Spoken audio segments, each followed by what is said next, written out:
So, in the early 90s, a group of transcendental meditators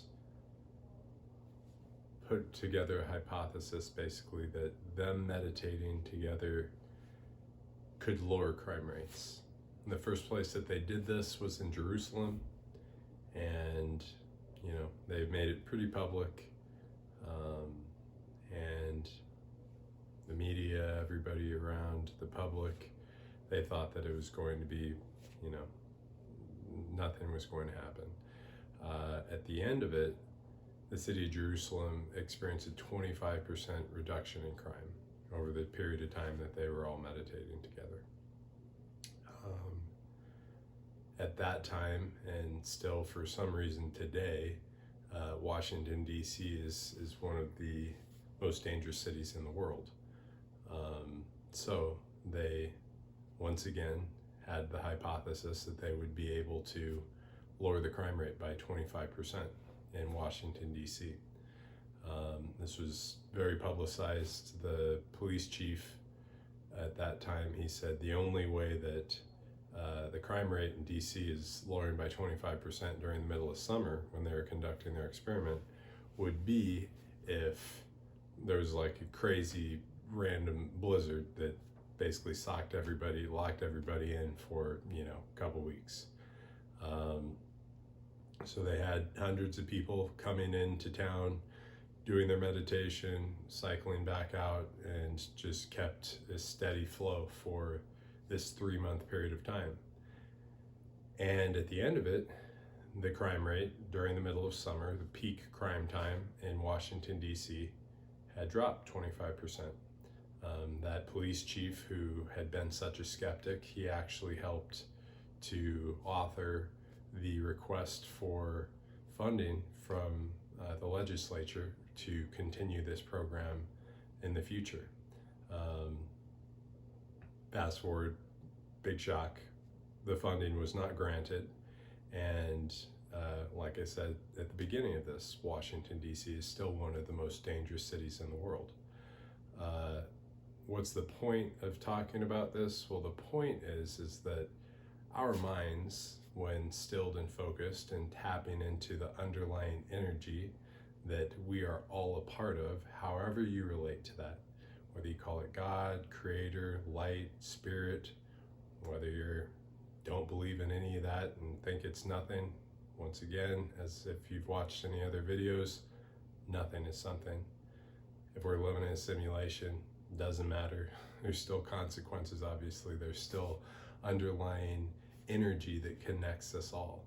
And so the more that we connect to our true self, we still the mind, we quiet the distractions, we slow the breath, we connect with the breath, even just for a brief period of time.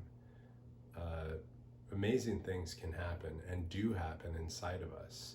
And when we do that, as Christ said, when 2 or more gather, when we do that in groups, that power is just amplified all the more. We could fill a whole stadium with metronomes, all started at random times. And in a reasonable amount of time, all of them will be synced up together.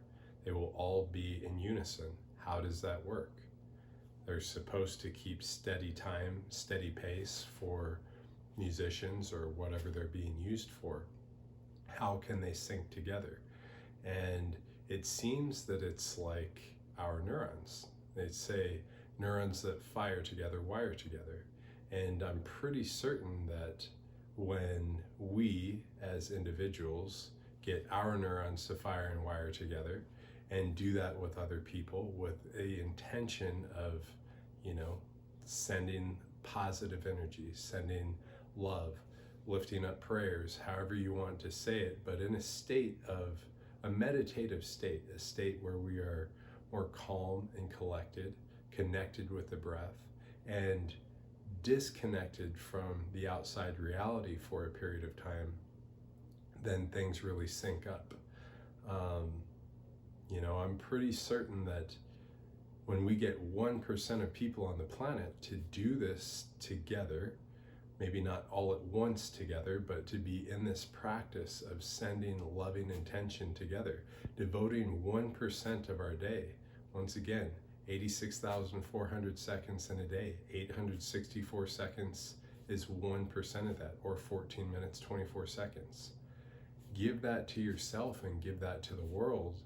And if we have 1% of the population giving 1% of the time, I promise you that the world will look completely and totally different as soon as we do that.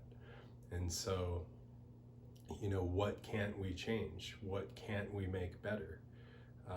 The current monetary system it's kind of crazy. It takes just under 32 years to live 1 billion seconds, yet we have thousands of people that haven't lived 2 billion seconds yet that are worth dozens of billions of dollars or hundreds of billions of dollars. That centralization of wealth takes a lot of energy. It takes a lot of energy from a lot of people. This planet is remarkably abundant. There's plenty for everyone here. There's plenty for everyone to live in abundance. There's plenty for everyone to live a prosperous, abundant life. We don't need to exist in scarcity. And so let's connect with our breath. Let's connect with our higher self and radiate that energy of that being a possibility.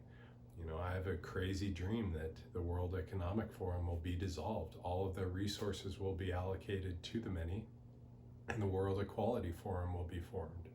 Something that is for everyone. Something that takes into account, what is our choice today to, obliterate this wetland and put in a highway and then tens of thousands of homes and a shopping center in XYZ where we could put it somewhere else. What does that do for 7 generations in the future? What does that do for humanity 1,000 years from now? We are very much living in a pedal to the metal, consume as much as we can mentality, and it's being, either incidentally, accidentally, or intentionally perpetuated and pushed on us to do that. There is a effect and a cause and a reaction to every action, every thought, every word, every action, every feeling puts a vibration into the higher dimensions that we exist in that we don't consciously experience. And so the more that we're able to exist in a place of awareness of our higher self and awareness of those higher realms that we do exist in, the better it's going to be for everyone, truly. This can be heaven right here on earth right now. It can be, I promise you. There's enough to go around. This planet is so beautiful, is so abundant, is so loving and nurturing. Every single act, the trees changing, the flowers budding, you put a seed in the ground and it will become a giant sequoia that'll last for thousands of years. That is a miracle. And so let's connect to that. Let's be grateful for all of it and know that we can do better. The reality is that we most likely are not our most advanced selves that humanity has ever been. And so I'm very grateful for where we are. I'm very grateful for every poor choice that I've made in my life, everything that has led me right here to this moment to be talking to this little electronic device, and for the knowledge that we can experience and convey and relay and ingest through these mediums. But also we need to unplug and tap into the deeper knowledge that is inside of all of us, the underlying field that we all experience, the random synchronicities, the deja vus, the things that it's like, oh, well, it just happens. There aren't any accidents. I know that. Deep inside, you know that. And so, let's take a step back. Let's give 1% of our day. It's only 14 minutes, 24 seconds. Put your phone on silent. Get a timer that will alert you when 15 minutes has gone by, that's not going to bring you to a state of angst, and just connect with your breath. Just sit with your feet flat on the ground or sit cross-legged, however works for you, and feel your energy flowing. Feel your energy connected with the planet. Feel your energy connected with the ones that you love, near and far. Feel your energy connected with your friends and the random people across the world that are doing the same thing to you, to and for you.